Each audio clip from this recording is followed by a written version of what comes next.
Downing is a fund management business that's, this is our 25th year in fact. We've been focusing on investing funds that give tax advantages to our retail investors for the whole of that period.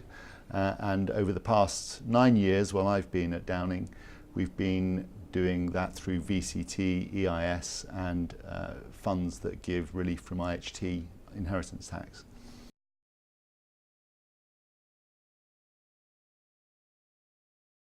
The intention is to give our investors relief from inheritance tax through business property relief. The objective of the fund is to deliver investors yield and capital preservation, essentially, rather than a very exciting growth story. And we think that suits the typical investor into that fund.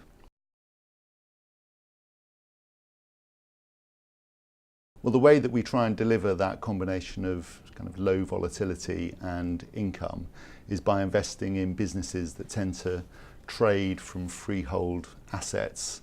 So things like care homes, hotels, pubs, data centres, one of my particular favourites. And these are businesses which trade, deliver income year in, year out, relatively stable, and where there is an asset underpinning the investment value as well.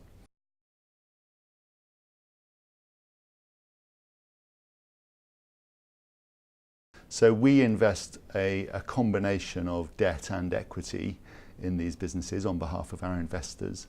The benefit of that is twofold. One is that by avoiding having significant amounts of external gearing, we're not gearing up our investments. That's one of the ways that you do get more volatility, so having ungeared is good. But having a combination of debt and equity gives them upside through the equity, but it also gives me, as the investment manager, the levers and controls to make sure that we can really control what goes on inside that business and make sure that it doesn't go off in a direction that isn't suitable for our investors.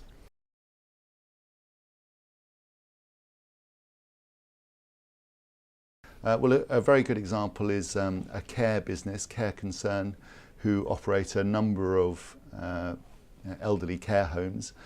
We've invested in a portfolio of businesses over the years. We started off with just a single one in a wealthy suburb of Glasgow, and that's grown to, I think, 5 or 6 assets now, some in Scotland, the more recent ones in England.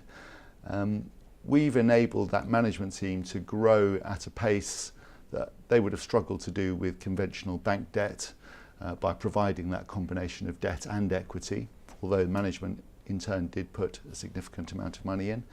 And it's enabled our investors to become invested in a portfolio of assets, and we've grown that portfolio as our confidence with the management team has grown.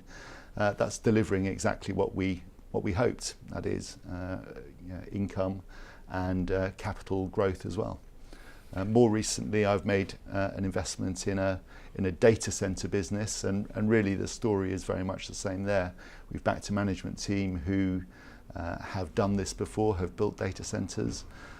The market for data centres is actually a very strong one. It's, this is the physical embodiment of the cloud that we hear so much about, and as a consequence of the growth in cloud, there's actually a huge growth in demand for space for data servers, and we're backing an experienced management team to build out those kinds of facilities.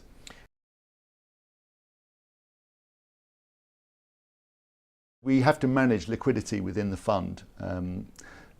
Part of the deal that we have is that investors are able to withdraw their funds whenever they want, and not necessarily just after death, but investors actually continue to own these assets after they've invested, and so unlike doing trusts and gifts and things, they can withdraw the money if they choose to.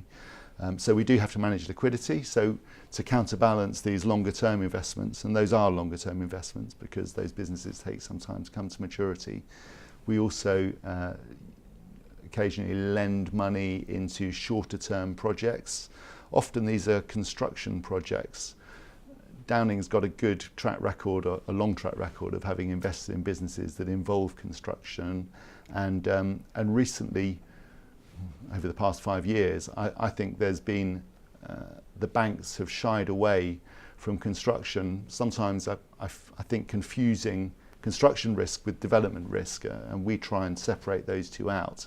And by backing construction projects where the exit, where the sale of the property or the exit of our money is very well understood, for example, because you're building an asset like a hotel for a tenant who's already signed up, like Travelodge, for example, who may already have signed up before you put your spade in the ground, or by building student properties where the short-term demand is very well understood in cities around the UK, and where we're very confident that we'll be able to refinance as soon as the building is complete and the tenants are in.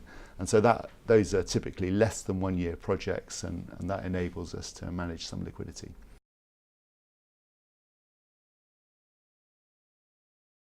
Well, I've learned a lot over the years. I've been making private equity investments for 20 years, and it's been 20 years of learning. I guess that the fundamental decision that we make when we make investments is about the management team. Are we backing the right management team? Have they got the right experience? Is it a complete team? Have they got all the skills within it that they're going to need? And even if you do get that right at the time, and it's a value judgment, it's not a checklist that you can tick off and say, yes, that's okay. We have to make a value judgment. Even if you do get that right, then the circumstances that the investment faces may change over time as the business grows or as the external factors change. And so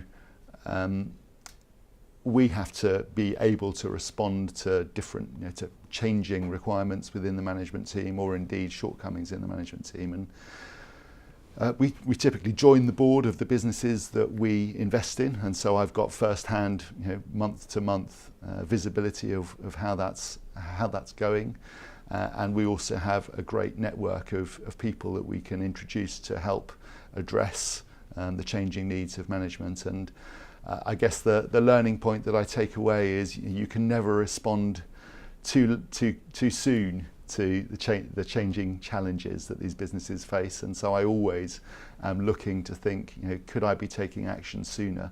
But inevitably, when things do go wrong, you think, oh, I wish I'd done something sooner. The great thing about the investments that we make is that we do have this, typically we have this asset backing, which is a safety net in circumstances where the business isn't performing. At least the value of the investment has still got some underpinning through that asset.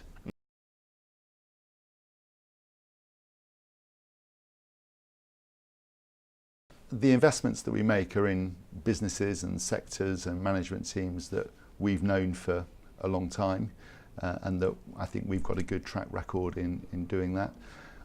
I do invest in my own funds. I'm not quite old enough to, I like to think I'm not quite old enough to be investing in the IHT funds, but I do invest in the other Downing funds which invest in the same kinds of assets and employ the same approach.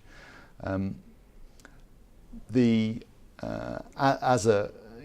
IHT product itself is very attractive compared to the alternatives of the other forms of tax planning.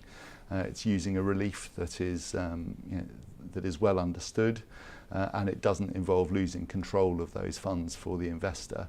So I know that we've got a track record of, we've got a roster of management teams with a range of investments that they continue to seek to make. So I think we've got a runway of good investments that I can see out into the future, backing tried and tested teams to do tried and tested things.